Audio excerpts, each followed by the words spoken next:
여호와께서 사무엘에게 이르시되 내가 이미 사울을 버려 이스라엘 왕이 되지 못하게 하였거늘 내가 그를 위하여 언제까지 슬퍼하겠느냐. 너는 뿔에 기름을 채워 가지고 가라. 내가 너를 베들레헴 사람 이새에게로 보내리니 이는 내가 그의 아들 중에서 한 왕을 보았느니라 하시는지라. 7절 말씀입니다. 여호와께서 사무엘에게 이르시되 그의 용모와 키를 보지 말라. 내가 이미 그를 버렸노라. 내가 보는 것은 사람과 같지 아니하니 사람은 외모를 보거니와 나 여호와는 중심을 보느니라 하시더라. 아멘. 네, 그렇습니다. 지난주에 이어서 오늘은 사울 두 번째 시간, 버림받은 자 사울, 바로 그것이 오늘 중심 인물이자 주제의 말씀이 된다라는 것이죠. 이러한 사울의 일대기는 총 세 가지 시기로 구분해 볼 수가 있다라는 거예요. 사울의 시기, 사울의 일대기는 몇 가지로 구분해 볼 수 있다고요? 세 가지 시기로 구분해 볼 수가 있다는 것이죠. 첫 번째는 여러분들 잘 아시는 것처럼 왕으로 세움을 받는 시기입니다. 첫 번째 시기가 무엇이라고요? 왕으로 세움을 받는 시기입니다. 두 번째는 굉장히 간단해요. 저 따라 고백하실까요? 타락. 예, 두 번째 시기는 타락하는 시기입니다. 세 번째 시기는 최후 폭정. 그러니까 막판 마지막 때가 됐는데 이것을 회개하고 돌이키는 것이 아니라 폭정을 가하는 최후 폭정, 이렇게 크게 세 가지 시기로 구분해 볼 수가 있다는 거예요. 그렇습니다. 분명 이스라엘 첫 번째 왕으로서 하나님께서 기름 부음을 허락하신 은혜를 받은 자가 사울이에요. 그렇지만 시작이 그렇게 은혜였지만 과정에 있어서는 은혜가 아니었다는 거죠. 시작이 은혜였지만 과정에 있어서는 불순종으로 점철되었다는 것입니다. 하나님이 은혜를 베풀어 주신 것에 대해서 감사함이 없었어요. 자신이 어떻게 해서 왕이 되었는지를 까맣게 눈앞에 놓이는 근시안적인 시각으로 말미암아 까맣게 놓쳐버리고 말았다는 것이죠. 그래서 자신의 불순종으로 인해서 점점 더 나락으로 떨어지는 사울이라는 것입니다. 그는 하나님께 범죄함으로 말미암아 극도의 타락을 자초했다는 거예요. 그러니까 스스로는 여러 가지 이유가 있을 수가 있겠죠. 하지만 궁극적으로는 스스로가 그 타락을 자처했다는 거예요. 사랑하는 여러분들, 어려운 일이 생깁니다. 그럼 무엇을 해야 될까요? 예, 감사해요. 지금 순간 되게 왜 이런 거 있잖아요. 기도라고 나올 것 같고 말씀 봐야 된다, 여러 가지 썼는데 아무 대답이 없을 줄은 꿈에도 몰랐거든요. 기도해야죠. 예, 기도해야죠. 아니요, 최소한 말씀을 보든지 최소한 하나님과 관련된 무언가를 해야 되는데 지금 사울의 선택은 자신이었다는 것입니다. 그러니까 자신이다 보니까 자처했다는 거예요. 하나님과 관련된 것도 다 내 기준, 내 방법, 내 때였다라는 것이죠. 그래서 오늘 하나님께서는 사울이 하나님의 개입으로 인해서 어떻게 왕권을 강화했는지, 자, 왕권을 강화한 게 누구 덕분이라고요? 하나님의 개입하심으로 인해서 어떻게 왕권을 강화했는지와 어떠한 부분에서 이 실패한 인생을 살아내는지의 모습을 통해서 여러분과 제가, 자, 저 따라 크게 고백하시겠습니다. 타락의 모습. 타락의 모습이 어떤 것인가, 그것을 깨닫고 경계하며 분별하기를 주님께서는 원하시고 계십니다. 무엇을 깨닫고 분별하기를 원한다고요? 타락의 모습. 이거는 오늘 반드시 기억하시면 좋을 것 같아요. 자, 사실 사울이 왕으로 등극한 것은 처음부터 이스라엘 백성들의 어떤 인본주의적이라는 점에서 하나님께 합당한 것은 아니었습니다. 물론 사울이 왕정 체제를 시작했던 것이 맞다라는 거예요. 그렇지만 여전히 이스라엘은 각 지파의 연합체제의 어떠한 사회적 전통에 의해서 움직이고 있었다는 것이죠. 왕정이지만 여전히 사사시대랑 동일하게 각 지파가 연합해서 운영되는 그런 어떤 사회적인 기조, 사회적인 전통에 의해서 움직여지고 있었다는 거예요. 왕이 있었지만 왕 중심이라고 명확하게 밝히기에는 부족한 부분들이 있었다는 것이죠. 즉 사울의 왕권은 종교 지도자에 의해서 제한받는 상황이었다는 것입니다. 따라서 기존 체제를 유지하고자 그 기득권을 가지고서 있으려는 종교 지도자와 이 변화를 꾀하려는 정치 세력 간의 긴장감이라는 것이 조성될 수밖에 없었다는 거예요. 당연하겠죠. 왕정인데 이런 정치 쪽에서 실제 사회 정치 분야에서 운영을 해나가야 될 왕과 관련된 사람들은 무언가 변화를 했으면 좋겠고, 비록 왕정을 했지만 자신들의 기득권을 놓치고 싶어 하지 않은 종교계에 어떤 트러블이 있을 수도 있었다는 거예요. 그러다 보니까 사실상 사울은 기존의 사사는 크게 다르지가 않았다는 거죠. 군사적 역할에서만 이 왕으로서의 힘을 발휘할 수가 있었다는 것입니다. 분명 사울은 이미 하나님의 선택하심, 하나님의 택하심에 의해서 왕으로 등극된 것은 맞아요. 하지만 그의 왕권이라는 것이 아직은 전 이스라엘 공동체가 인정할 만큼 확고한 것은 아니었다는 것이죠. 이 사회가 무엇으로 운영되고 있었다고요? 각 지파 간의 연합체제로, 결국 중앙 집권적이 아니라 중앙 분리형, 각 지방, 지자체들이, 그러니까 우리나라로 따지면 지방의 힘이 너무 큰 겁니다. 지방의 힘이 너무 큰 거예요. 우리나라는 어디에 지금 몰려있죠? 서울에 몰려있죠? 근데 이 서울에 몰린 것이 아니라 각 지방마다 서로 힘겨루기를 하고 있는 거예요. 그런데 이 힘겨루기 하는 사람들이 그래도 우리도 왕이 있어야 되지 않겠냐? 왕을 세운 거죠. 근데 왕이 서울에 있는 거예요. 근데 이 서울에 있는 왕 중심이 되고 있지 않다라는 것입니다. 각 지방별로 이렇게 각 지파별로 운영되고 있어요. 그러니까 이 왕권이라는 것이 아직 확고하지가 않은 거예요. 서로가 서로의 기득권을 내려놓으려고 하지 않고 있다는 거죠. 그는 여전히 무엇을 하고 있습니까? 왕인데 하던 농사일을 계속하고 있었다는 거예요. 왕인데. 그렇다면 지금 사울의 가장 큰 숙제는 무엇일까요? 인정받는 거예요. 사울의 가장 큰 숙제는 지금 인정받는 겁니다. 이스라엘에게 왕으로서 그 왕의 권력, 능력 있는 왕, 너희들은 내 중심으로 가야 돼, 너희들은 나한테 힘을 몰아야 돼 라는 것을 인정받아야 되는 것이 지금 사울의 큰 숙제라는 것이죠. 그럼 무엇을 해야 될까요? 답은 아주 간단합니다. 외부의 정세를 걱정하고 있는 백성들이 있어요. 더불어서 그 애국심이 고양되어 있는 백성들이 있다는 것이죠. 공통점은 무엇이라고요? 외부의 정서에 대해서 각 지파별로 다 걱정을 하고 있다는 거예요. 그러면서 이스라엘 백성이라는 하나의 정체성만은 갖고 있는 그 백성들에게 승리를 안겨줘야 된다는 거죠. 간단히 말씀드릴까요? 주변 국가의 전쟁에서 승리하면 되는 것입니다. 주변 국가들이 쳐들어오지 못하게 강력한 능력을 보여주면 된다는 거예요. 그렇다면 지금 사울은 이 사실을 알고서 용감무쌍하게 전쟁을 일으키면 되는 것입니까? 내 힘을 과시하기 위해서, 인정받기 위해서 전쟁을 일으켜서 그 전쟁 가운데 승리를 보여주면 되는 것일까요? 아니라는 거예요. 스스로 그렇게 할 필요가 없다는 것이죠. 절대 고백하실까요? 하나님께서 개입하십니다.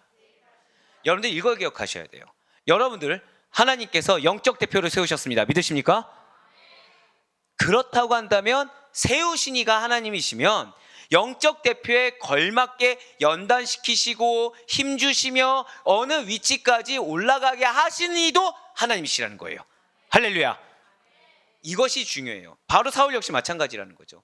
하나님께서는 사울을 온전한 왕으로 세움받게 하기 위해서 이스라엘 역사에 개입해 주십니다. 암몬 왕 나하스란 사람이 있어요. 암몬 왕 나하스가 이스라엘 지파 중에 하나인 야베스 지역을 침략하게 되었다는 것이죠. 그리고 이러한 이스라엘 국가의 위기가 닥치니까 그 가운데 사울의 진정한 면모가 드러나게 되었다는 거예요. 이 암몬 족속은 어떤 족속입니까? 그들은 아브라함의 조카 롯의 후손입니다. 암몬 족속이 누구의 후손이라고요? 롯의 후손이라는 거죠. 그럼 이스라엘과 지금 대적 관계입니까? 형제 관계입니까? 사실은 형제 사이예요. 형제 사이임에도 불구하고 언제부터 대적했느냐? 절대 고백하실게요. 사사시대. 사사시대부터 이스라엘과 암몬 족속은 대적하기 시작했다는 거예요. 수시로 요단 동평 땅 므낫세 반지파의 기업에 속하였던 길르앗 야벡스 지역을 탐냈다는 것입니다. 그러나 이런 암몬 족속의 야욕이 누구에 의해서 크게 좌절된 바가 있습니까? 아까 제가 누구 기억하라고 말씀드렸죠? 입다. 네, 맞습니다. 사사 입다에 의해서 크게 좌절된 바가 있다는 거예요. 그래서 이 암몬 사람들은 그거를 절치부심하고 있었다는 거죠. 그래서 암몬 왕 나하스는 그의 조상들이 당한 패배를 복수하기 위해서 이 길르앗 야베스를 침략했다라는 거예요. 그동안 각 지파대로 서로 간에 각자의 제도와 체제를 유지했습니다. 교류는 상대적으로 미미했어요. 그런 이스라엘 지파들이 암몬 족속이, 강대하다고 일컬어지는 암몬 족속이 야베스를 침략했다라는 소식을 전해드리니까 그제서야 화들짝 놀라면서 통곡하기 시작했다는 거죠. 암몬의 그 야베스 침략이라는 것이 온 이스라엘 백성들을 하나로 만드는 계기가 되었다는 것입니다. 예, 현실적인 눈으로 봤을 때는 어떠한 강력한 외부 외압이 주어진 것이 무슨 축복이냐고 할 수가 있어요. 하지만 그 외압으로 말미암아 하나가 되었다는 거예요. 온 이스라엘의 주목을 받고 있는 사건입니다. 지금 저 암몬 족속을 어떻게 무찌르느냐, 여기에 12지파가 초미의 관심을 지금 두고 있다는 거예요. 그때 자연스럽게 그 12지파에 속한 백성들이 누구를 보고 있을까요? 그제서야 이제 왕을 보는 거예요. 어떤 문제가 생기니까. 그 전까지는 왕을 인정합니까, 안 합니까? 세웠지만 권한을 주지 않았어요. 세웠지만 권한을 주지 않았어요. 근데 문제가 생기니까 왕을 보기 시작하는 거죠. 과연 저 왕은 어떻게 해결할 것인가? 과연 저 왕은 우리에게 무엇을 보여줄 것인가? 그리고 사울은 보란 듯이 대승을 거두게 됩니다. 사무엘상 11장 11절에 맺습니다. 이튿날 사울이 백성을 3대로 나누고 새벽에 적진 한가운데로 들어가서 날이 더울 때까지 암몬 사람들을 치매 남은 자가 다 흩어져서 둘도 함께한 자가 없었더라. 아멘. 그렇습니다. 하나님께서는 이 암몬 족속의 야베스 공격에서 이 사울이 대승을 거둘 수 있도록 도와주셨어요. 지금 지난주까지 우리가 사울이 기름 부음 받아서 왕이 되었다고 했습니다. 근데 왕은 됐지만 현실적으로 능력이 있다 그랬어요, 없다 그랬어요? 아무런 능력이 없습니다. 여전히 농사 짓고 있어요. 그런데 그때 하나님께서 개입해서 당신의 때에 당신의 방법으로 세우셨다는 거죠. 어떤 사울의 지금 능력이 기록되어 있습니까? 아니에요. 사울의 어떤 능력이 있어서 한 것이 아닙니다. 하나님께서 도와주셨다는 거예요. 이 사건으로 말미암아 이스라엘을 다시금 단일 신앙 민족 공동체로 묶어두시고 전쟁에서 승리를 거머쥔 사울에게 왕권의 경고함을 하나님께서 다져주셨다는 것이죠. 결과적으로는 나하스의 침략으로 인해서 어떤 외압의 그런 전쟁, 침략으로 말미암아 괴로운 것 같았지만 사실 그로 말미암아 사울의 위상이 더욱 확고해졌다는 것입니다. 그렇습니다. 결코 사울 자신의 힘으로 자신의 왕권을 강화한 것이 아니에요. 결코 사울 자신의 힘으로 이방 족속과의 전쟁에서 승리할 수가 있었던 것은 아니라는 것이죠. 하나님의 인정하심과 하나님의 선택하심을 입었기 때문에 사울은 저따라 고백하실까요? 성령의 능력. 그렇습니다. 성령의 능력으로 승리할 수가 있었다는 거예요. 할렐루야. 여러분들을 하나님께서 영적 대표격 삼아주셨습니다. 믿으십니까? 그런 여러분들 환경 가운데 외압이 주어질 수가 있다는 거예요.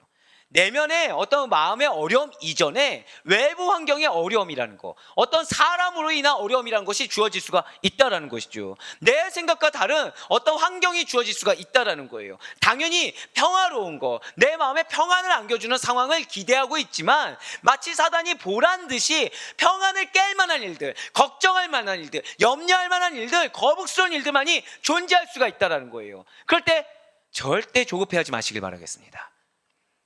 하나님이 하나님의 때에 하나님의 방법으로 여러분들을 세우는 통로가 된다는 사실을 이 시간 반드시 믿으시길 바라겠습니다. 바로 사무엘상 11장 6절로 7절 말씀이 그러합니다. 사울이 이 말을 들을 때 하나님의 영에게 크게 감동되매 그의 노가 크게 일어나 한결이의 소를 잡아 각을 뜨고 전령들의 손으로 그것을 이스라엘 모든 지역에 두루보내어 이르되 누구든지 나와서 사울과 사무엘을 따르지 아니하며 그의 소들도 이와 같이 하리라 하였더니 여호와의 두려움이 백성에게 마음에 그들이 한 사람같이 나온지라. 아멘. 지금 6절 말씀 보시면 누구에게 감동되매라고 나와 있습니까? 하나님의 영에게 그냥 감동된 것도 아니고 크게 감동됨이라고 나와 있어요. 자, 지금 사울이 어떤 상태냐면 암몬 족속이 이스라엘 지파인 야베스 지역을 공격했다는 소리를 듣게 되었을 때 성령의 감동을 받았다는 것이죠. 성령의 감동으로 말미암아 의로운 분노가 일어났다는 것입니다. 바로 그때 하나님께서는 자 7절 보시면 무엇이라 나와 있나요? 여호와의 두려움이 누구에게 임했다고요? 바로 이거예요. 자, 두려움을 우리가 상식적으로 생각했을 때 누구에게 임하게 해야 되나요? 당연히 암몬 족속에게 임하면 해결되는 거 아니겠습니까? 그런데 하나의 방법은 달랐다라는 거예요. 이스라엘 백성들의 마음에 두려움을 심어 넣었다는 거죠. 왜요? 사울을 구심점으로 삼기 위해, 사울의 왕권을 세워주시기 위해서 단순히 암몬 족속에게 두려움을 준 것이 아니라 이스라엘 백성들의 마음에 두려움을 심어 놓으셨다는 거예요. 성령의 능력을 덧입은 사울은 이러한 신적 권위를 통해서 이스라엘의 구심점이 되었습니다. 그리고 암몬과의 전쟁에서 승리함으로 말미암아 백성들에게 이렇게 왕으로서의 신뢰와 인정도 받을 수가 있게 되었다는 것이죠. 사랑하는 성도 여러분들, 많은 사람들이 세상 가운데 인정을 원합니다. 많은 사람들이 세상 가운데 그래도 내가 어느 정도 위치에 올라서길 바라고 세상 가운데 내가 원하는 기준의 결과물을 얻기를 원한다는 거예요. 그런데 이렇게 세상에서 인정을 받는다는 거 다른 데 있지 않다는 거예요. 하나님의 방법은 우리의 생각과도 다르다는 것입니다. 이렇게 하나님께 인정받은 사람, 이렇게 성령의 능력을 덧입은 사람이 세상 어디에서나 하나님의 때에 하나님의 방법으로 그 능력과 권위를 인정받을 수 있다는 사실을 반드시 잊지 마시길 바라겠습니다. 암몬 족속과의 전쟁뿐만이 아니라는 거예요. 하나님이 사울을 세워주고 싶어 하신 것은 암몬 족속과의 전쟁에서 끝나는 것이 아니라는 거죠. 하나님의 선택을 받은 사울입니다. 블레셋과의 전투가 있어요. 블레셋과의 믹마스 전투 등에서도 계속해서 연전연승을 거두게 된다는 것이죠. 그의 왕권이 어떻게 되겠습니까? 점점 더 강화되어져요. 그의 입지는 전 이스라엘 지파 가운데서도 견고하게 쌓아져 가고 있다는 것이죠. 사랑하는 여러분들 혹시 기억하십니까? 사울의 지파가 어디였죠? 가장 연약한 지파라 그랬어요. 여러분들 대단하신데요. 저는 연약한 지파만 나와도 만족한다고 하려고 했는데 베냐민, 가장 연약한 지파였습니다. 그런데 지금 하나님이 어떻게 하셨다고요? 전 이스라엘 지파 가운데서도 견고하게 하셨다는 거예요. 이 말씀을 믿을 수 있는 여러분과 제가 되길 간절히 소망합니다. 여러분들의 환경이 연약할 수 있어요. 여러분들을 둘러싼 배경이 어떻게 다른 데에 드러낼 수 없을 정도로 미약할 수가 있습니다. 나는 감히 드러낼 수 있는 것이 없을 수가 있어요. 어쩌면 내 사랑하는 자녀들에게 무엇을 내가 해주고 싶어도 마음껏 못 해주는 위치일 수도 있고요. 그리고 내 배우자에게 무언가 사랑을 베풀어주고 싶어도 내가 배우자가 원하는 만큼 못 채워주는 여건일 수도 있을 것입니다. 그러니까 두려워하지 마시라는 거예요. 사울의 능력이 무엇입니까? 아무것도 없어요. 사울의 고백은 겸손한 것 같지만 뒤로 회피하고 있었고, 지파 역시도 가장 작은 지파라는 거죠. 물론 가정이야 유력한 가정이라고 말씀을 드렸습니다. 하지만 지금 뭐라고 나와 있나요? 지파 중에서도 지파들의 인정을 받았다는 거예요. 여러분들의 환경을 하나님께서 견고하게 강건하게 해주실 수 있음을 반드시 믿으시길 바랍니다. 내 눈으로 판단해서 안 돼요. 우리는 뭐에 민감해야 될까요? 하나님의 때, 하나님의 방법, 하나님 원하시는 거, 여기에 민감하게 반응해야 되는 것이지, 지금 누가 쳐들어왔냐, 암몬이 쳐들어왔냐, 지금 물질로 내가 어렵냐, 명예가 없냐, 사람으로 공격받았냐, 이런 게 중요한 것이 아니라는 거예요. 중요한 것은 무엇이라고요? 그 무엇이 나를 공격하든지 간에 저 고백하실게요. 성령의 임재하심, 이것이 가장 중요하다는 사실을 잊지 않을 수 있는 여러분과 제가 되길 간절히 소망합니다. 성령의 충만한 임재하심이 없으면 하나님의 때를 우리가 구분할 수가 없어요. 하나님의 계획을 구분할 수가 없습니다. 정확히는 하나님의 역사하심에 대해서 우리가 신뢰할 수가 없다는 거예요. 맞습니다. 고대 국가에 있어서 왕의 위세, 왕의 치적이라는 것은 대부분 전쟁의 승리로 평가되어졌어요. 고대 람세스가 되었든 나폴레옹이 되었든 시저가 되었든 대부분 무엇입니까? 결국 전쟁에서 승리했기 때문에 이렇게 대왕이다, 명군이다라고 지금 그렇게 일컬어질 수가 있는 거겠죠. 그런 만큼 사울은 다른 것으로 인정받는 것이 아니었어요. 계속되는 전쟁의 승리였다는 것이죠. 그가 능력이 있냐 없냐 이거 중요하지 않습니다. 그의 지파가 강건하냐 안 하냐 이거 중요하지 않아요. 그냥 계속되는 전쟁의 승리로 인정받으면서 이스라엘 왕국의 기초를 닦아나갈 수가 있었다는 것입니다. 그는 이러한 전쟁 수행 과정에서 왕으로 세움을 받았을 뿐만 아니라 놀라운 하나님이시죠. 가나안의 잔존에 있었던 이방 민족들을 온전히 제거하는 일에 선한 도구로 쓰임을 받았다는 거예요.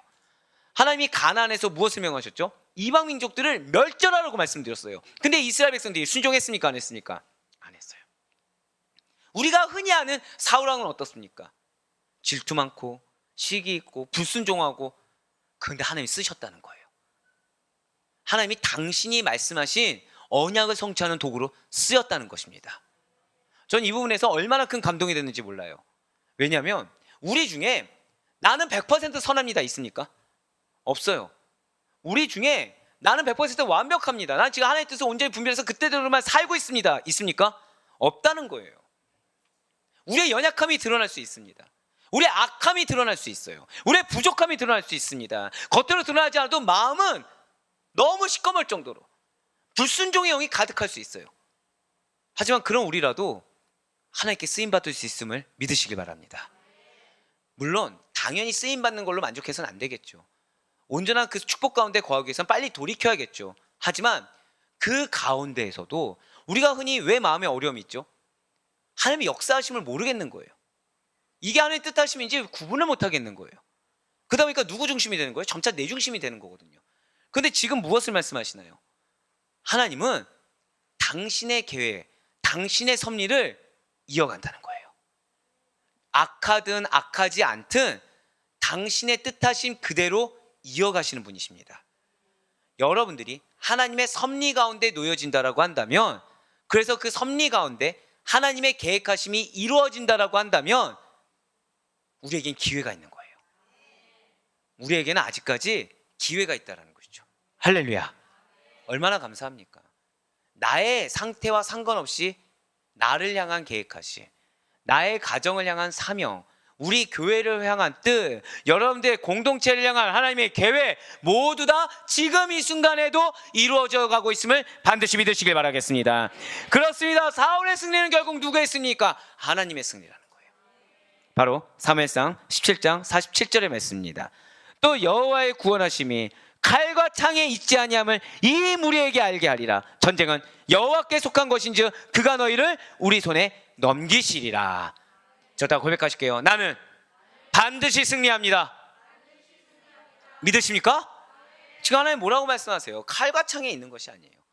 어떤 인간적인 능력에 승리가 있는 것이 아닙니다. 구원하심 역시도 어떤 세상적인 권능, 능력에 있는 것이 아니라는 것이죠. 모두 다 하나님께 달려있음을 믿으시길 바라겠습니다. 그런데 하나님의 때는 한계가 있어요. 제한된 시간이 있습니다. 우리는 흔히 하나님 우리에게 기회를 주실 때 계속해서 이어져 갈 것 같지만 사실 아니라는 거예요. 돌이킴도 때가 있습니다. 은혜 받는 것도 때가 있어요. 제가 항상 드리는 말씀 있죠. 우리는 보통 내가 은혜 받는 데 있어서 방해가 되는 요소들, 여기에 집중을 합니다. 오늘 새벽 같은 경우에서도 사단은 뭐에 집중하게 한다고 그랬어요? 죄에 집중하게 한다고 말씀드렸죠. 근데 하나님은 누구에게 집중하라? 하나님 당신에게 집중하라는 거예요. 하나님 당신에게. 자, 한번 말씀드릴게요. 여러분들이 금식을 하잖아요. 금식을 하면 여기 이제 지금 물이지만 에이드가 딱 놓여져요.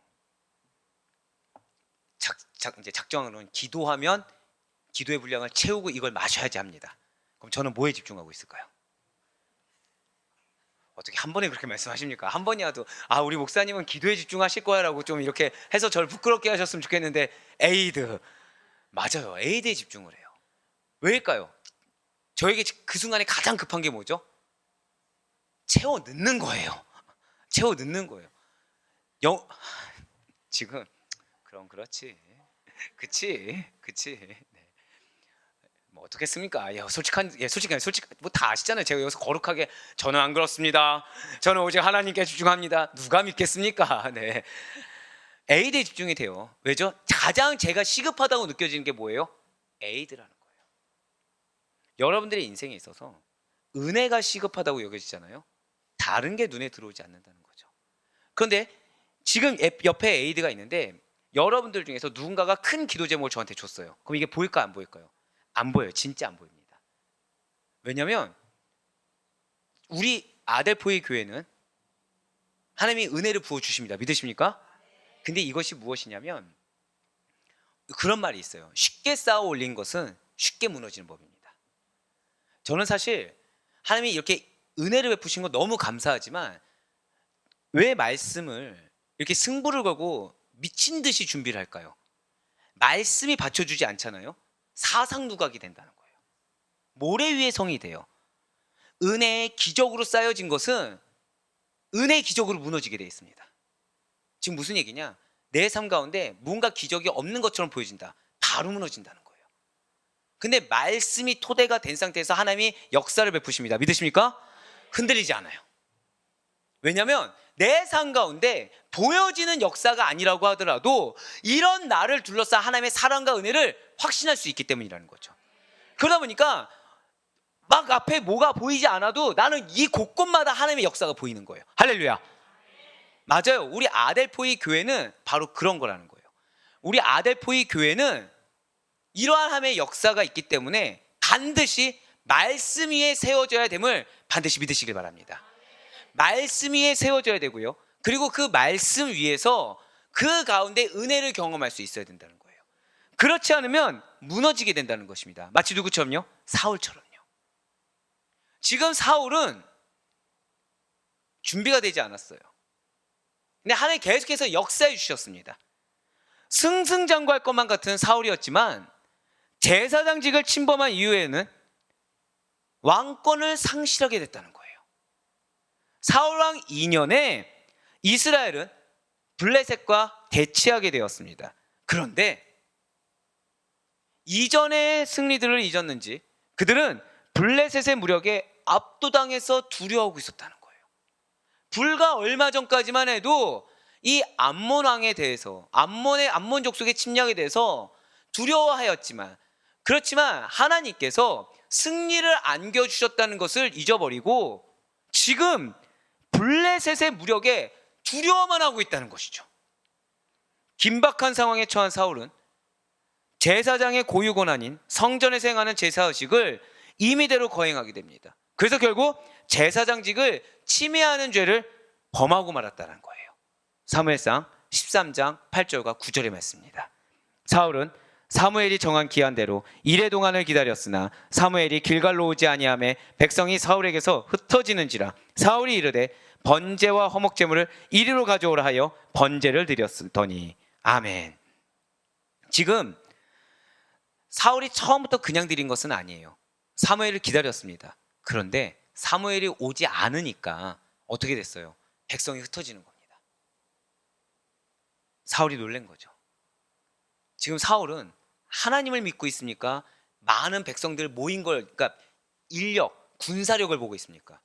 인력, 군사력을 보고 있는 거예요. 사람들이 보인 거예요. 사람들이. 그 사람들이 흩어지니까 다급해지는 겁니다. 왜요? 하나님이 없으니까. 마치 우리가 말씀이 없으면, 온전한 하나님에 대해 신뢰가 없으면 눈앞에 사람이 흩어지든 돈이 흩어지든 건강이 흩어지면 요동할 수 있는 것처럼 사울이 그랬다는 거예요. 사울은 제사장이 아닙니다. 그럼에도 불구하고 성전에서 행하는 제사의식을 이 눈앞에 있는 믿음 없이 사람으로만 보고 있는 그런 말미암아 거행한 죄를 범한 사울은 무모하게 전쟁을 진행시키는 독선적인 모습을 보이기도 했다라는 거예요.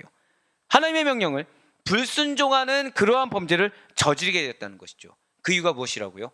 인간적인 눈으로 봤기 때문에. 그 이유가 무엇이라고요? 믿음 없이 행했기 때문에. 사랑하는 여러분들, 누구도 처음부터 하나님께 버림받지는 않습니다. 누구도 처음부터 죄를 짓진 않아요. 근데 그 시작은 동일합니다. 우리가 믿음이 없을 때, 우리가 하나님보다 세상의 것을 크게 보았을 때, 우리가 하나님보다 사람을 크게 보았을 때 거기서부터 죄가 시작된다는 사실을 잊지 않을 수 있는 여러분과 제가 되길 간절히 소망합니다. 사울의 죄의 시작은 무엇이었다고요? 흩어지는 사람을 본 거였어요. 그래서 결국에는 하나님부터 버림을 받게 되었습니다. 사무엘상 15장 23절의 말씀입니다. 이는 거역하는 것은 점치는 죄와 같고 완고한 것은 사신 우상에게 절하는 죄와 같음이라. 왕이 여호와의 말씀을 버렸으므로 여호와께서도 왕을 버려 왕이 되지 못하게 하셨나이다 하니. 아멘. 왕이 여호와의 말씀을 버렸으므로 여호와께서도 왕을 버려.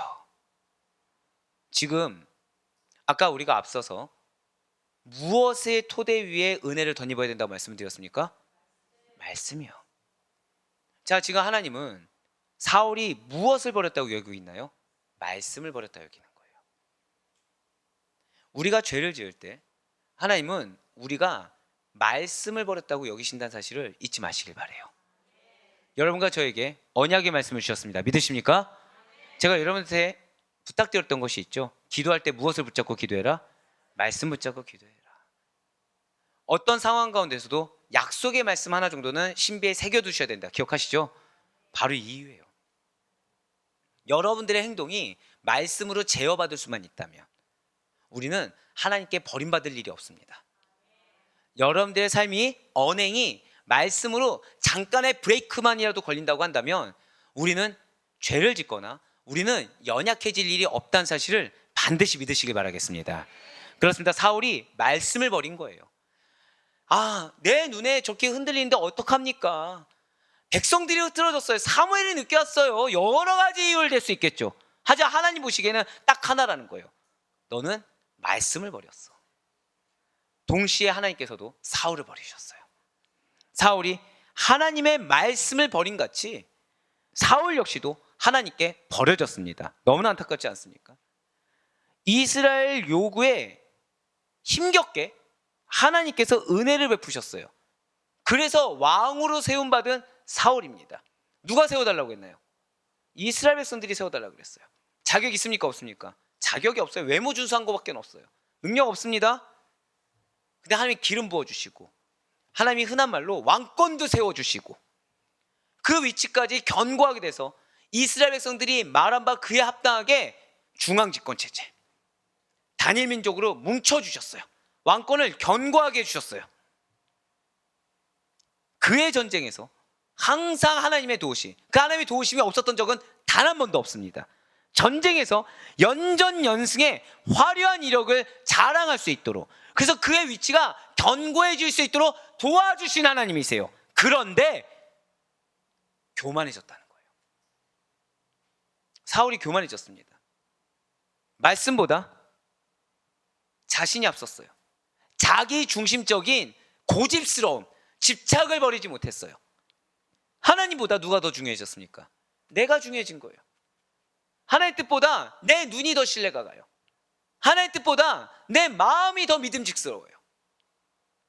결국에는 하나님이 금하신 것을 어겨버립니다. 말씀의 불순종함으로 왕이 아니라, 이스라엘 초대 왕이 아니라, 오늘 말씀의 제목이 무엇입니까? 저를 따라 고백하실게요. 버림받은 자. 왕에서 어떻게 됐다고요? 버림받은 자로 급추락해버렸어요. 전락해버렸습니다. 이러한 사울이 지은 죄, 총 4가지 정도로 간추려 볼 수가 있어요.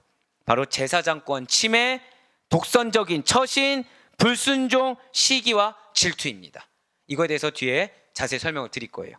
분명 사울이 많은 공훈을 세워서 이렇게 불안정한 정세에 놓여있던 이스라엘을 안정을 가져다 주기도 한 것은 분명히 맞아요.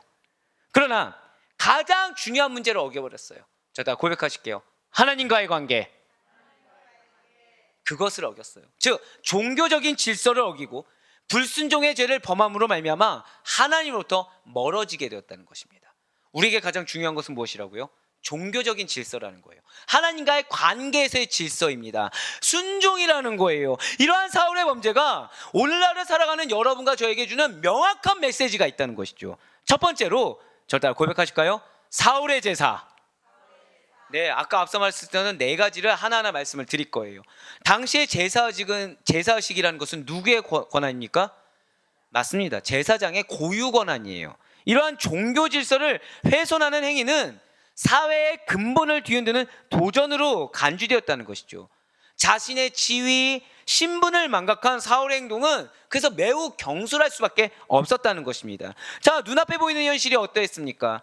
블레셋과의 전쟁에서 이스라엘은 열세였던 것이 맞아요. 백성들도 숨기에만 급급한 상황이었습니다. 그런데 사울은 그 순간 내 눈에 보이는 것만 믿고 있었다는 거예요. 하나님이 그동안 어떻게 나를 인도해 오셨고 하나님이 그동안 나를 어떻게 세우셨는지는 까맣게 잊어버렸어요. 아니, 정확히는 그건 그때고 지금 급한 건 급한 거야. 과거의 하나님 잊어버렸어요. 지금 현재 나에게 현현하지 않는 하나님만 보였다는 거죠. 마치 누구처럼요? 이스라엘 백성들처럼요. 모세가 시내산에서 말씀을 받고 있는데 지금 내 위에 현현하지 않는다고 해서 금송아지 우상, 이방 민족의 우상을 그대로 가져와서 그 음란한 행위를 했던 이스라엘 백성들과 동일한 모습을 보였다는 거예요. 마음이 초조합니다. 분별력을 잃어버려요. 자, 여러분들, 저 따라 고백하실게요. 조급함을 버리겠습니다. 맞아요. 사단은 여러분들 눈에 보이는 환경이 너무나도 큰 것처럼 착각하게 만듭니다. 맞아요. 급한 상황일 수 있어요. 누군가 아플 수도 있고, 물질이 당장 필요할 수도 있고, 건강이 취약해질 수도 있고, 사람과의 관계가 너무나도 흩어져서 지금 아니면 회복이 안 될 것처럼 그렇게 여겨지는 상황이 주어질 수도 있습니다. 하지만 아무리 급하더라도 하나님의 뜻이 이루어지는 것보다는 급하지 않다는 사실을 기억하시길 바라요. 마음이 조급해지잖아요. 그러면 한 가지를 놓치게 됩니다. 저 따라 고백하실까요? 분별력. 마음이 조급해지면 분별력을 잃어버리게 돼요. 그러다 보면 월권을 행사하게 된다는 거죠. 제가 방금 무엇을 행사한다고 말씀드렸나요? 월권이요. 내가 하지 말아야 될 말, 내가 하지 말아야 될 행동을 자연스럽게 한다는 거예요. 거기에 근거는 무엇입니까? 사람이에요. 거기에 근거 무엇입니까? 환경이에요. 하나님은 나에게 그런 권한을 준 적이 없는데, 내가 누가 이런 말을 해서, 내가 이런 상황에 처해져서 라는 핑계, 그 핑계, 하나님이 기준이 아니라 핑계가 기준이 된다는 거죠. 그런데 더 중요한 건 무엇인지 아십니까? 그거에 대한 판단은 또 누가 했습니까? 그 상황과 사람에 대한 판단 누가 했죠?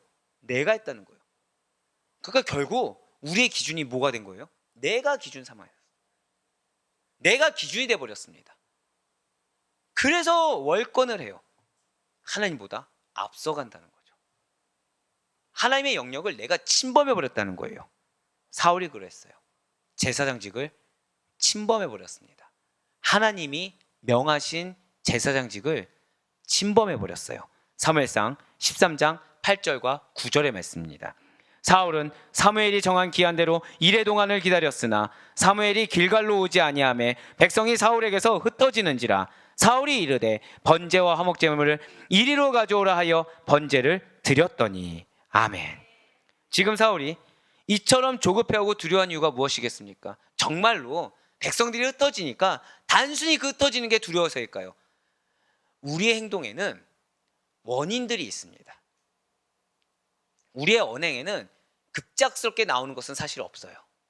항상 그 기반에 깔려 있는 것들이 있습니다. 지금 사울이 그래요.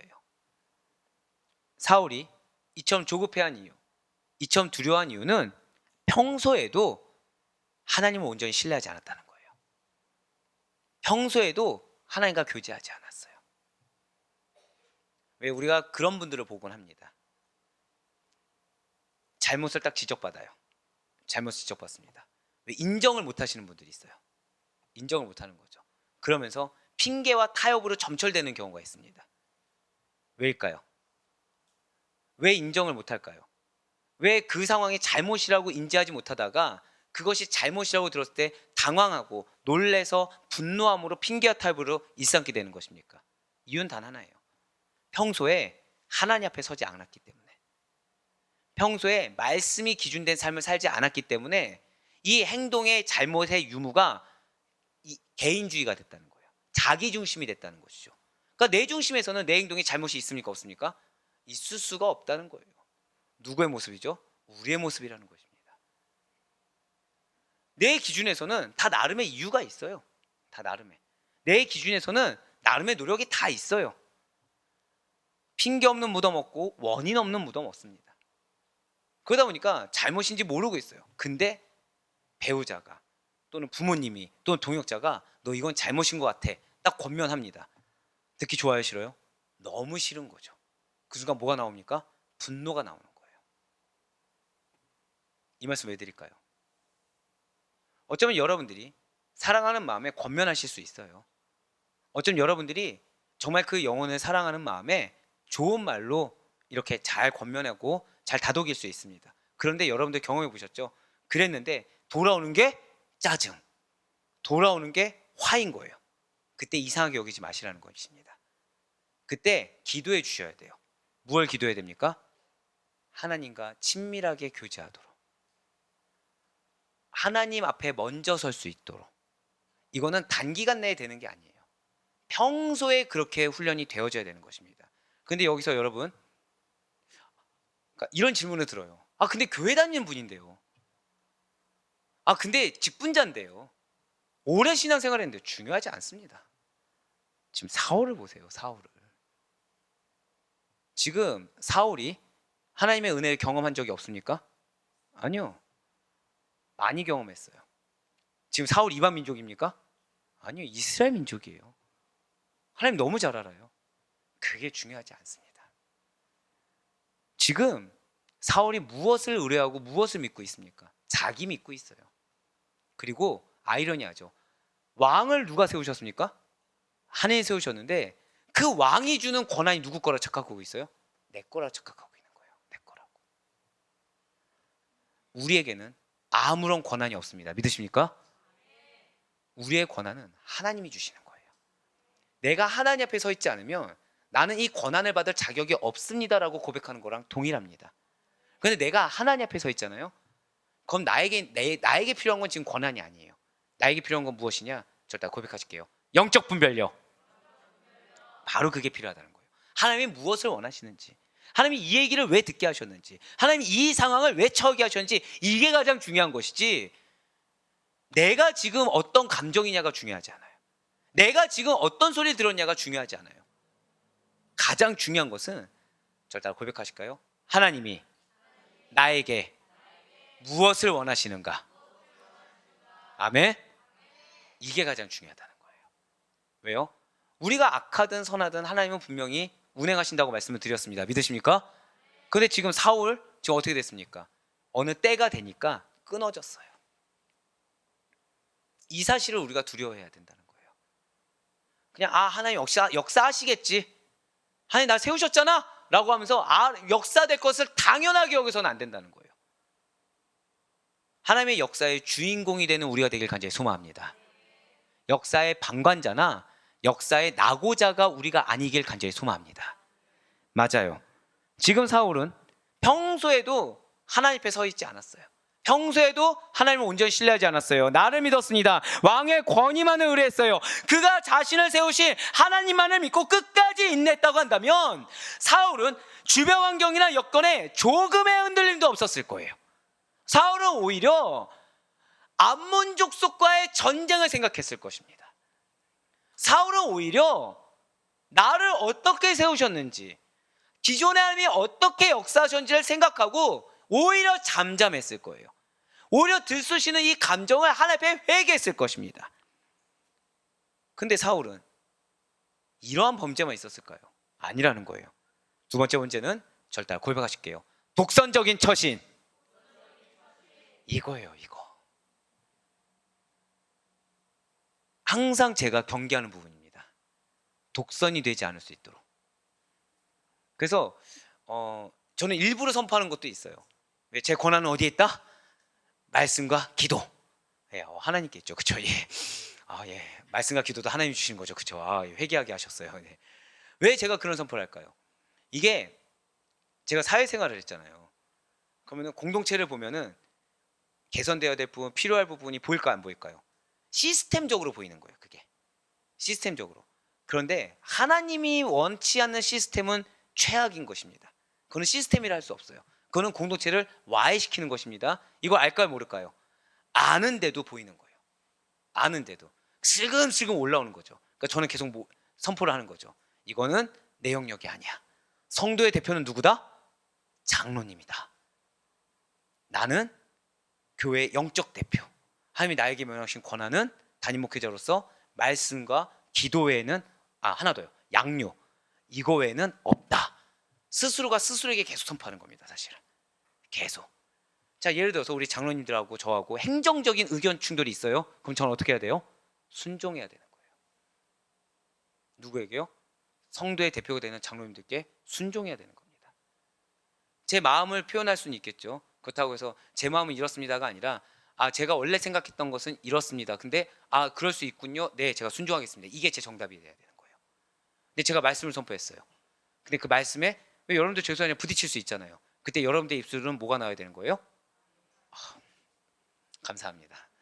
왜냐면 저는 장로님께 순종하겠습니다. 갑자기 여러분들이 딱 이래버리면 제가 마음이 얼마나 어렵겠습니까? 네. 저는 우리 아대포유교회는 하나님 기뻐하신다고 확신하고 있습니다. 근데 저는 이 아름다운 모습이 끝까지 가길 바래요. 제가 우리 부교역자들하고 지금 매주 미팅을 하고 있습니다. 매주 미팅을 하고 있는데 계속해서 강조하는 게 있어요. 지금 기획안을 계속 짜고서 주고 있거든요. 계속 바뀌고 있어요. 왜냐하면 이 기획안을 너무나도 열심히 짜오는 거예요. 인원수에 맞게 짜놓은 겁니다. 벌써 웃음이 나오시죠? 인원수가 한 주만 지나면 바뀌어요. 그럼 어떻게 돼요? 예, 다시 하겠습니다. 근데 놀랍긴 하네요. 이게 나오는 거예요. 근데 감사한 거는 이분이 지금 뭐 하고 있어요? 예, 순종하고 있는 거예요. 순종하고 있는 거예요. 그게 너무 감사한 거예요.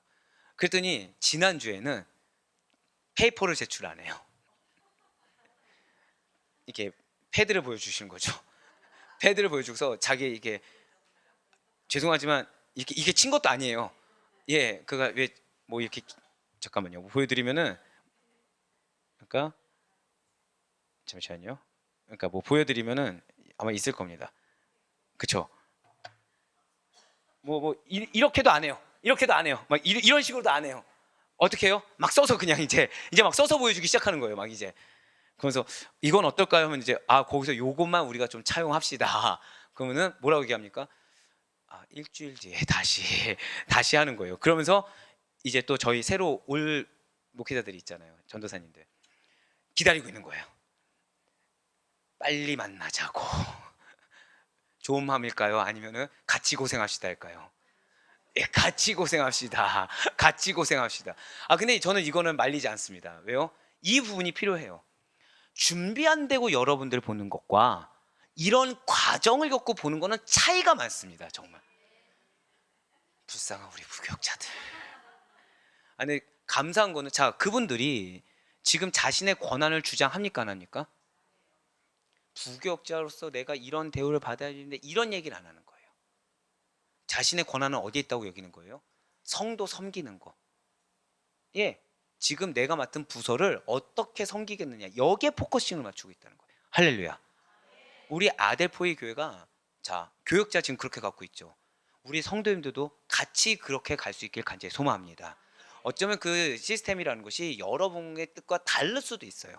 하지만 하나님께서 지금 우리에게 다른 권한 주지 않으셨습니다. 영혼 돌보는 사역에 대해 권한을 주셨어요. 믿으십니까? 여기에 한마음 한뜻으로 가야 된다는 거예요. 더불어서 행정적인 부분에 대해서는 교육자들이 어떻게 해야 된다? 아멘. 성도의 대표가 되는, 지금 계속해서 강조하고 있죠. 교육자는, 담임 목사는 어디의 대표라고요? 교회의 대표입니다. 성도의 대표는 누구다? 장로님들. 장로님들께 아멘으로 순종해서 화합해서 나가지 않으면 독선적인 처신이 어느 모양으로든 나오게 된다는 거예요. 이제는 우리가 내년부터는 지금보다 더 조직이 세밀하게 될 것입니다. 할렐루야, 축복이 있을지어다. 근데 이 단말이 뭔 말인지 알고 이렇게 크게 아멘을 하셨는지 지금. 그런데 중요한 것이 있어요. 누가 세우셨죠? 그거를 잊지 말아야 된다는 거예요. 우리에게 능력이 있습니까? 없습니까? 없어요. 하나님이 세우셨다는 사실을 잊지 마시길 바랍니다. 아델포이 교회에서는 단어 하나가 그래서 빠져야 돼요. 다 고백하실까요? 독선이란 단어를 뺄 수 있는 우리가 되길 간절히 소망합니다. 예, 맞아요. 왜 독선적인 처신이 무서울까요? 오늘 사울의 모습을 보시길 바랍니다. 사울은 블레셋과의 격렬한 전투를 통해서 지금 피곤한 군사들이 있어요. 그런데 지금 블레셋과의 전투에서 전쟁 승리했습니까? 안 했습니까? 안 했어요. 그러니까 무엇을 하느냐? 금식령을 내려버립니다. 전투력의 향상을 위해서는 식량과 물자 보급을 원활하게 해야 하는 것이 정석이고요. 그리고 자신의 군대의 전투력이 지금 어떤 상태인지 파악해서 거기에 맞춰서 전술을 구상해야 되는 것이 기본 중의 기본이라는 거죠. 그럼에도 불구하고 지금 사울은 세상적으로도 기본을 지키지 않고 있다는 거예요. 그는 지금 하나님이 자신에게 권위를 주셨는데, 그럼 그 권위의 근원 누구입니까? 하나님이죠. 예를 들면 하나님이 우리에게 말씀의 권위를 주셨습니다. 믿으십니까? 그럼 이 말씀을 준비할 때 누구 앞에서 해야 되는 거예요? 하나님 앞에서 해야 되는 거예요. 제가 말씀드렸잖아요. 정말 미친 듯이 주시는데 이거를 누구 앞에서 해야 돼요? 여러분들이 이 정도면 되겠지, 이 생각을 버려야 되는 거예요. 우리 성도님들, 이 정도면은 1시간이 넘을 것 같은데, 이 생각을 버려야 되는 거예요. 그러니까 하나님이 원하시는 만큼 준비해야 되는 거예요. 하나님 원하시는 깊이만큼 준비해야 되는 거예요. 이게 권위가 하나님께 있다는 거에 대한 순종의 고백이 되고 순종의 행실이 되는 거거든요. 그 가운데 나오는 선포는 힘이 있을 수밖에 없다는 것입니다. 왜요? 하나님 앞에서 하나님이 하라고 하신 대로 했으니까. 그런데 중요한 것은 사울의 권위는 누가 주셨습니까?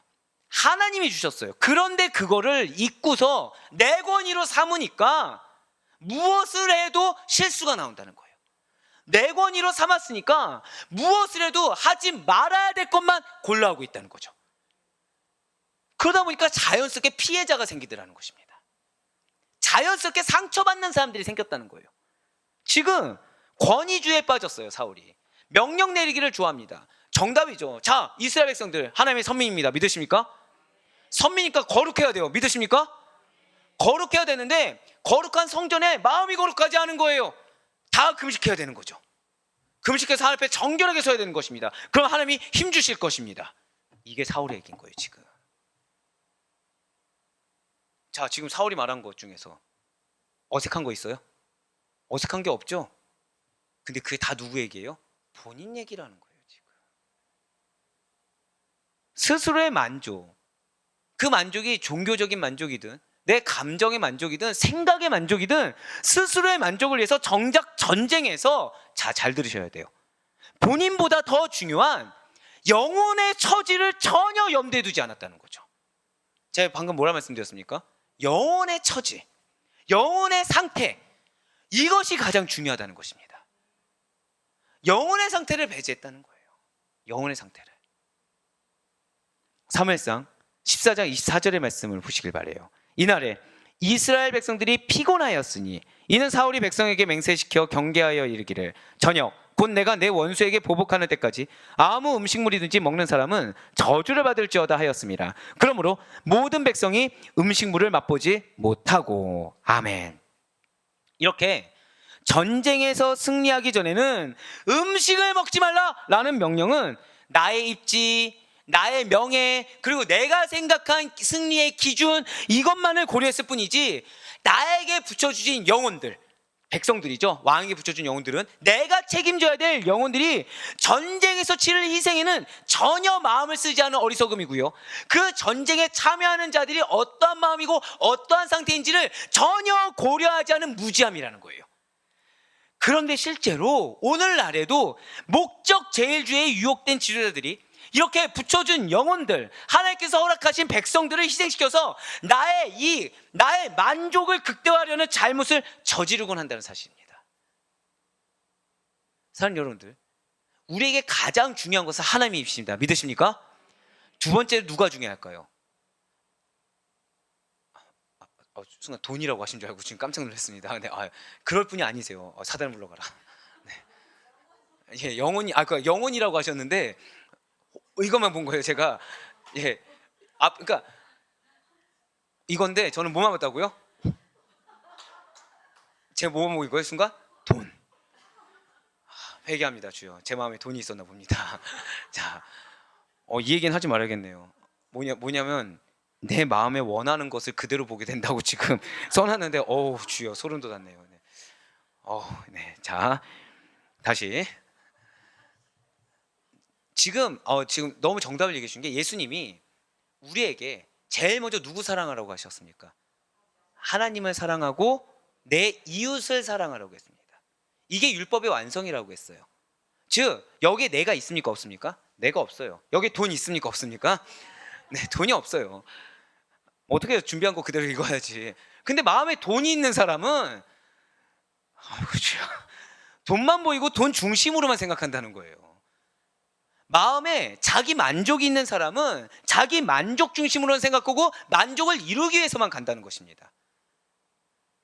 마음에 하나님이 제일 우선이고 우리는 없어요.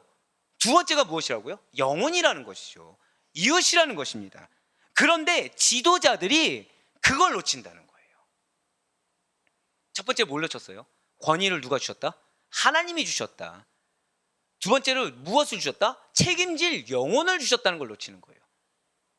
제가 말씀을 준비한다고 하면서 절대 빠지지 않는 거. 그러니까 새벽에 셔틀할 때 제가 좀 요즘 특별히 좀 늦어요. 왜냐하면 요즘 말씀 많이 무겁잖아요. 그럼 제가 어떤 시간을 더 많이 드리냐면 기도하는 시간을 더 많이 드립니다. 왜냐하면 제가 여러분들을 위해서 더 뜨겁게 사랑하는 마음으로 기도하지 않으면 이 말씀이 무거우면 어떻게 되냐? 정죄하는 것처럼 들리시게 되세요. 근데 제가 여러분들에서 기도하면 이게 정죄가 아니라 권매되고 사랑으로 들리시거든요. 결국 제가 지금 무엇부터 회복해야 되는 거예요? 회복이란 말씀 좀 그렇죠. 무엇부터 지금 계속해서 마음 가운데 견지하고 있어야 됩니까? 나에게 붙여준 양인 여러분들을 향한 사랑이 충만해야 된다는 거예요.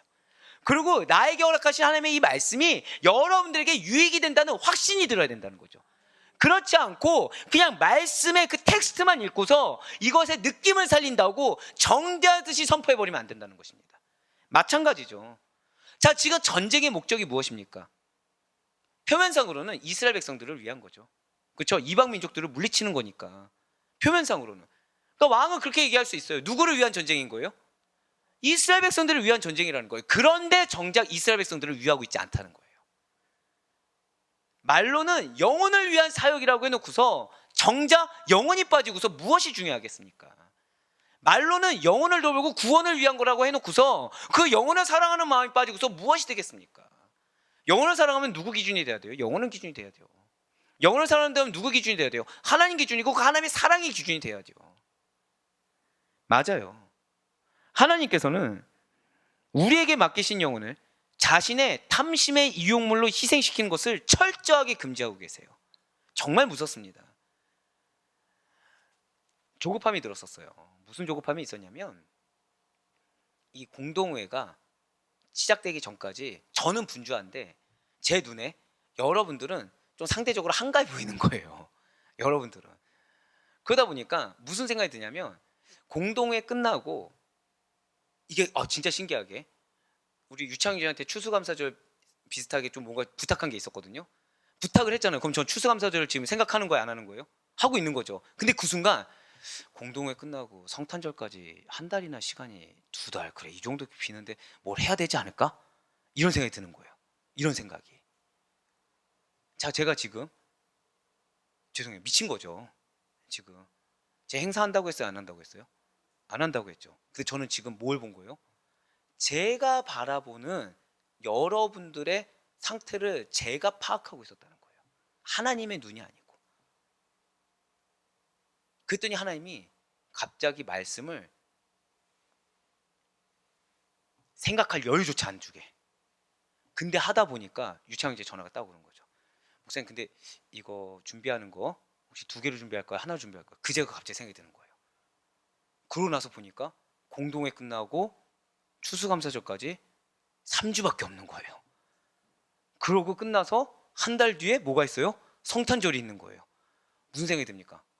야, 가만히 있어도 행사는 정말 많네. 가만히 있어도 할 게 많아 죽겠는데 우리 성도님들을 내가 지금 말씀으로 지치는 게 아니라 육신을 또 지치게 했구나. 이기적이고 자기 중심적인 방법으로 처신하는 사람은 주님의 마음을 몰라요. 정확히는 예수 그리스도를 알지 못하는 사람입니다. 그렇기 때문에 하나님의 목적이 아니라 나의 목적, 내가 생각한 정답만을 위해서만 움직이고 처신하게 되고요. 그로 말미암아 영혼들이 피해를 보게 된다는 거예요. 그 결과가 어떻습니까? 결국 억지스러운 금신명령에 탈진한 백성들이 이 탈취한 고기를 핏째 먹는 죄를 범하고 말아버렸어요. 사무엘상 14장 32절의 말씀입니다. 백성이 이에 탈취한 물건에 달려가서 양과 소와 송아지들을 끌어다가 그것을 땅에서 잡아 핏째 먹었더니, 지금 백성이 분별할 수 없을 정도로 배고픈 겁니다. 탈취한 물건에 어떻게 했어요? 달려갔어요. 누가 말릴 새도 없이 달려갔어요. 그냥 땅에서 잡아서 먹지 않으면 죽을 정도로. 이거 누가 만들었습니까? 백성이 이렇게 누가 만들었습니까? 사울이 만들었어요. 무엇을 만들었습니까? 독선. 독선적인 처신이 이렇게 만들었다는 거예요. 세 번째 문제는 무엇입니까? 저를 따라 고백하실까요? 불순종. 불순종이요. 분명 하나님께서는 아말렉과의 전쟁에서 모든 것을 진멸하도록 명령하셨습니다. 그런데 사울은 하나님의 명령을 어기고 노략물을 취해버렸어요. 사무엘상 15장 9절의 말씀입니다. 사울과 백성이 아각과 그의 양과 소의 가장 좋은 것 또는 기름진 것과 어린 양과 모든 좋은 것을 남기고 진멸하기를 즐겨 아니하고 가치 없고 하찮은 것은 진멸하니라. 아멘. 현실적으로 바라봤을 때 이것은 정답입니다. 죄송하지만 현실적으로 바라봤을 때, 그렇죠? 당연히 노략물이 있으면 좋습니까? 안 좋습니까? 좋죠, 당연히. 그리고 어차피 버려질 가치 없는 것들은 좀 없애고 가치 있는 거 남겨서 이스라엘 백성들, 배고파하는 백성들 부유하게 먹고 좀 축적시켜서 다른 전투에도 좀 쓰고 하면서 국력을 부강하는 데 사용되어주면 좋겠죠. 그런데 문제가 하나가 있다는 거예요. 하나님의 뜻이 아니라는 거예요. 현실적으로는 아주 정답인데 하나님의 뜻이 아니라서 오답이라는 거죠. 이것은 그저 사울 혼자만의 판단이요 생각에 불과하다는 것입니다. 크신 하나님의 뜻이 아니에요. 하나님의 뜻은 무엇입니까? 그것이 너의 눈에 좋아 보이더라도 진멸하라. 그것이 너의 눈에 필요하다고 여겨져도 진멸하라. 지금 사울은 자신의 생각 그리고 자신의 판단에 집착하다 보니까 정작 하나님의 뜻은 분별하지 못했습니다. 그러나 여러분과 제가 반드시 기억해야 될 사실이 있어요. 하나님께서는 합리적이냐 합리적이지 않느냐를 보시는 분이 아니라는 거예요. 하나님께서는 자, 고백하실까요? 믿음이냐 아니냐 그것만 보신다는 거예요. 그것이 믿음이냐 아니냐 이것만을 보신다는 거죠. 믿음 없이 하는 행동은 아무리 타당할 만한 이유와 핑계거리가 수천 가지가 있다고 하더라도 모두 다 불순종으로 간주하십니다. 진실로 하나님께서 기뻐 받으시는 제사, 하나님께서 응답하시는 제사는 저 따라 고백하실까요? 아멘. 바로 그거예요. 순종이에요. 순종. 순종입니다. 제가 아까 되게 감격스러운 걸 봤어요. 전 사실 여러분들의 말 한마디, 행동 하나하나가 저한테는 큰 부담이자 도전입니다. 왜냐하면 우리 성도님들이 뭐라 그럴까 너무 순적하시다. 너무 그러니까 믿음의 순종의 행위를 너무 잘하시는 거죠. 그리고 그냥 눈에 보이면 다 내 일인 거예요. 그런데 익숙하지 않는 청년이 설거지를 하고 있는 거예요. 익숙하지 않은 청년이. 왜요? 저는 앞모습만 봤었으니까. 근데 온 지 얼마 안 된 청년이 하고 있는 거예요. 설거지를. 제가 저 청년에게도 감동했지만 여러분들에게도 감동한 거예요. 왜요? 저 청년이 와서 뭘 본 거예요? 여러분들의 모습 보고 아데포이 교회는 그런 교회인가 보다라고 여긴 거죠. 맞아요. 순종이 제사보다 낫습니다. 이 일이 겉으로 보기에 화려한 일이든 낮은 일처럼 보이든 귀찮은 일이든 귀찮지 않은 일이든 무엇이 되었든지 간에 순종하는 자의 그 행위가 상급이 있는 줄 믿으시길 바랍니다. 연약한 종의 감동을 누가 주셨겠습니까? 하나님 주신 거예요. 하나님이. 맞아요. 여러분들 기억하셔야 돼요. 순종이 빠진 기독교는 예수님 당시에 형식주의 종교였던 유대교와 다를 바가 없습니다. 기독교에 순종이 빠지면 뭐랑 똑같다고요? 유대교와 다를 바가 없어요. 사울이 하나님께 불순종함으로 말미암아 하나님을 거역한 행위와 관련해서 하나님께서는 이 불순종으로 인해 즉각적으로 그의 왕권이 상실되었음을 통보하셨습니다. 바로 사무엘상 15장 23절의 말씀입니다. 이는 거역하는 것은 점치는 죄와 같고 완고한 것은 사신 우상에게 절하는 죄와 같음이라. 왕이 여호와의 말씀을 버렸으므로 여호와께서도 왕을 버려 왕이 되지 못하게 하셨나이다 하니. 아멘. 역시 지금 이 왕권을 누가 주셨나요? 하나님이 주셨습니다. 근데 하나님이 원하시는 조건은 딱 하나였어요. 말씀의 순종이었어요. 근데 불순종을 지금 뭐로 여겼습니까? 말씀을 버렸다고 여기셨어요. 그래서 하나님께서도 버리셨다고 지금 말씀하고 있습니다. 마지막은 사울의 다윗을 향한 절대 고백하실게요. 시기와 질투. 바로 이 부분이 사울에게는 죄악된 타락을 걷는 데 있어서 가장 치명적인 원인이자 직격타가 되었습니다. 사무엘을 대신한 제사로 사울이 타락을 시작했다면, 사울의 타락의 시작이 무엇이라고요? 사무엘을 대신한 제사. 그러니까 제사를 자기가 하지 말아야 되는데 자신이 해버린 것이 타락의 시작이었다고 한다면, 다윗에 대한 시기와 질투는 사울의 타락을 완성하고 극대화시킨 죄악으로 볼 수 있다는 것이죠. 사울은 다윗의 인기가 날로 높아지자 아주 불쾌하게 여겼습니다. 이스라엘군이 블레셋과의 전쟁을 승리를 이끌고 개선할 당시에 여러분들 잘 아시는 것처럼 사울보다 누구를 친송했나요? 다윗을 친송했다는 거죠. 사울은 천천, 다윗은 만만이라고. 이때부터 사울은 다윗을 시기합니다. 경계하기 시작했다는 거예요. 사무엘상 18장 7절부터 9절의 말씀입니다. 여인들이 뛰돌며 노래하여 이르되 사울이 죽인 자는 천천히요 다윗은 만만이로다 한지라. 사울이 그 말에 불쾌하여 심히 노하여 이르되 다윗에게는 만만을 돌리고 내게는 천천만 돌리니 그가 더 얻을 것이 나라 말고 무엇이냐 하고 그날로 사울이 다윗을 주목하였더라. 아멘. 사랑하는 여러분들, 지금 이것이 사무엘 18장이잖아요. 아까 여호와께서도 왕을 버려 이 말씀이 몇 장이었죠? 15장이었습니다. 즉 이 당시에 사울은 지금 하나님께 어떤 상태죠? 이미 버림받은 상태라는 거예요. 그리고 그 결과 두 차례 치른 블레셋과의 전쟁에서 이렇다 할 승전고를 울리지 못했습니다. 공을 세우지 못했어요. 다윗이 공을 세운 엘라 골짜기 전투에서는 물론이고 사울은 요나단이 공을 세운 믹마스 전투에서는 오히려 회방꾼 역할만 했다는 거예요. 자, 그런데 우리 한번 생각해 보시길 바래요. 자, 다윗이 어떤 인물입니까? 지금 여인들의 노래가 반영하듯이 당시 이스라엘에게 있어서는 구원자입니다. 왜요? 사울은 블레셋과의 전쟁에서 승리했어요? 못했어요? 못했습니다. 그런데 만일 이때 다윗이 나타나서 골리앗을 무찌르지 않았다고 한다면 골리앗의 말대로 모든 이스라엘 자손들은 어떻게 되는 거죠? 블레셋의 종이 된다는 거예요. 자, 블레셋의 종이 되었는데 그럼 가장 먼저 수치를 당하고 가장 먼저 처형당할 자는 누구입니까? 왕이죠, 왕. 예, 사울은 왕이었기 때문에 가장 먼저 골리앗에게 죽임을 당하고 욕을 보아야 할 인물, 노예처럼 취급받을 가장 수치를 당할 인물이 사울이었다는 거예요. 그런데 다윗으로 인해서 사울 자신은 승리의 개선을 할 수가 있었다는 거죠. 왕권을 보장받게 되었습니다. 그러니까 두 번의 전투의 실패로 어떻게 되었을까요?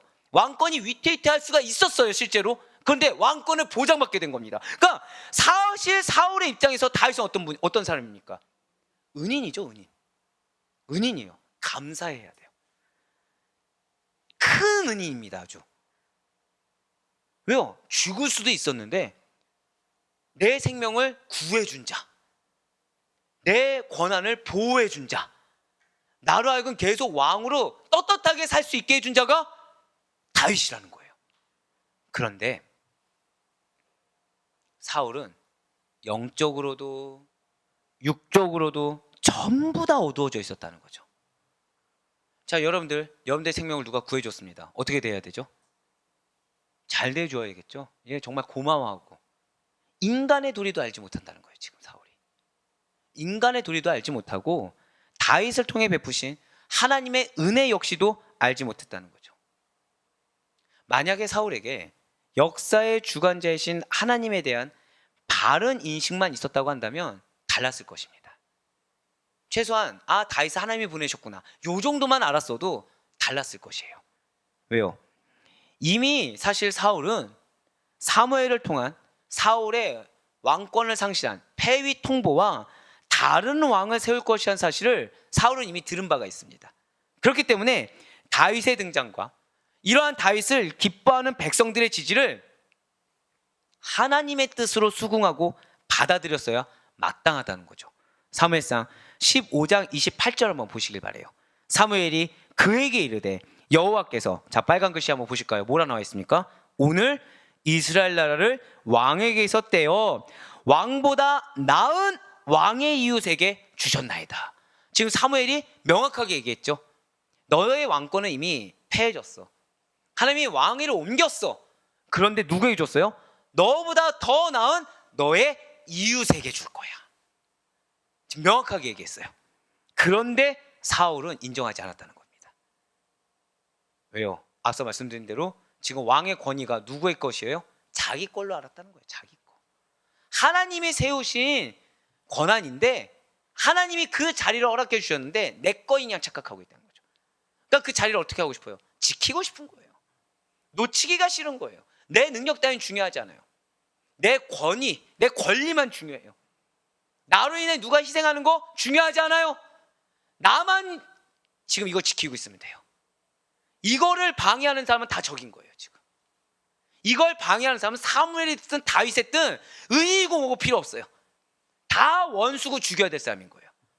지금 제일 중요한 게 하나님입니까, 자기입니까? 자기라는 거예요, 자기. 지금. 그래서 하나님께서 자기 왕으로 세운 다윗의 가치를 모르고 시기하며 질투한 것입니다.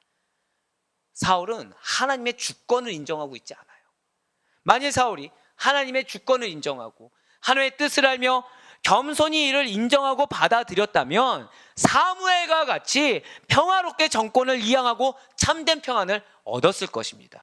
이미 사울에게는 앞에 선한 본이 있죠. 선한 본이 누구입니까? 사무엘이요. 왜 우리 사무엘에서 말씀 들었잖아요.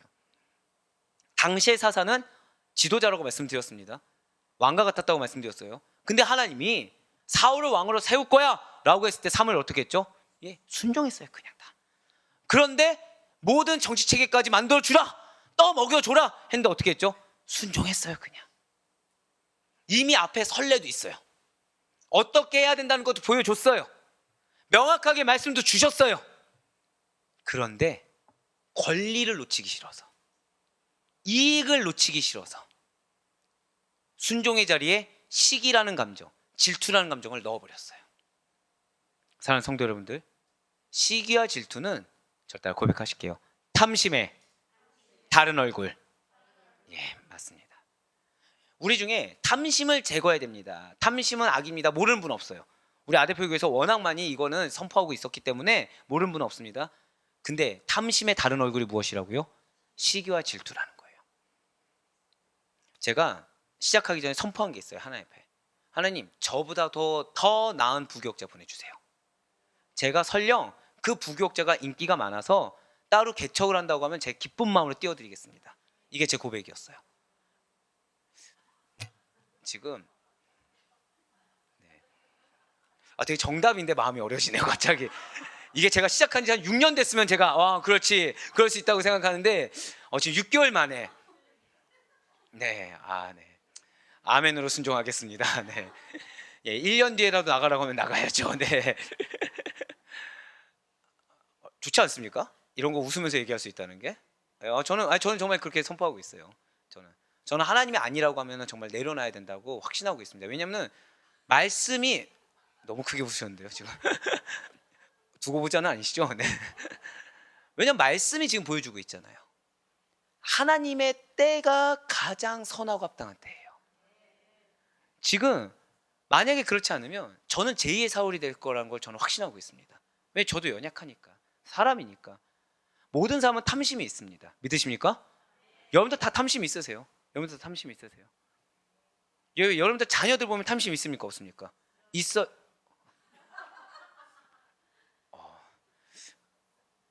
괜찮나? 본인 부모님이 얘기한 줄 모르는 것 같은데 지금. 네. 자녀들조차도. 근데 탐심이 누구에게 있죠?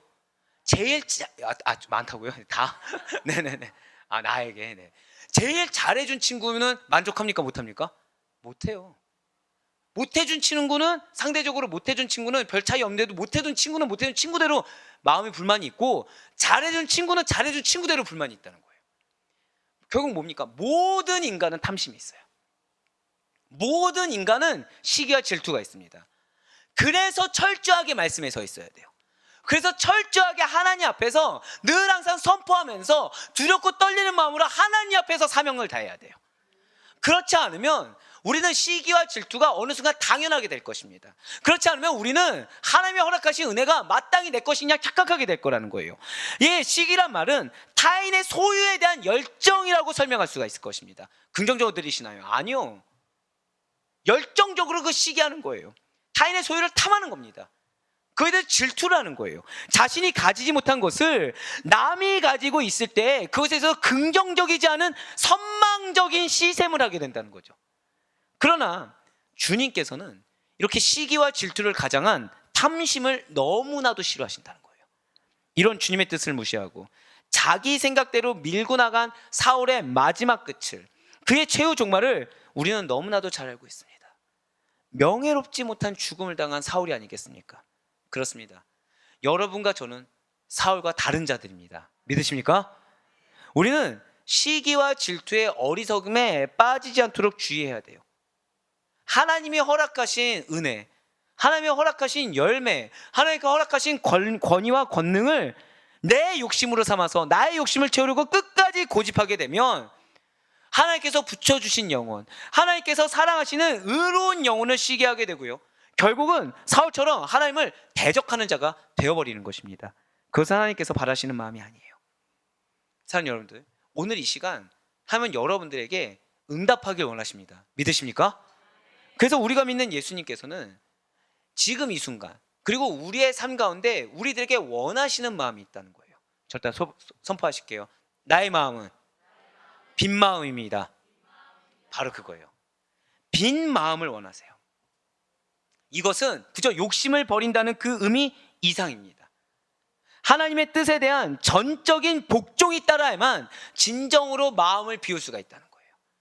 하나님의 뜻만을 신뢰하고 있어야만 아무리 내 눈앞에 여러 이득권이 보이고 관계가 보이고 놓칠 수 없을 만큼 다급한 상황이 보인다고 하더라도 그 상황에 의미를 부여하지 않을 수가 있어요. 진짜로 내려놓을 수 있어요. 왜요? 이 빈자리를 누가 채우십니까? 하나님 채우시거든요. 근데 내 걸로 차 있으면 하나님 못 채우시는 거예요. 내 걸로 차 있는 게 다 뭐라고요? 시기, 질투, 탐심이라는 거예요.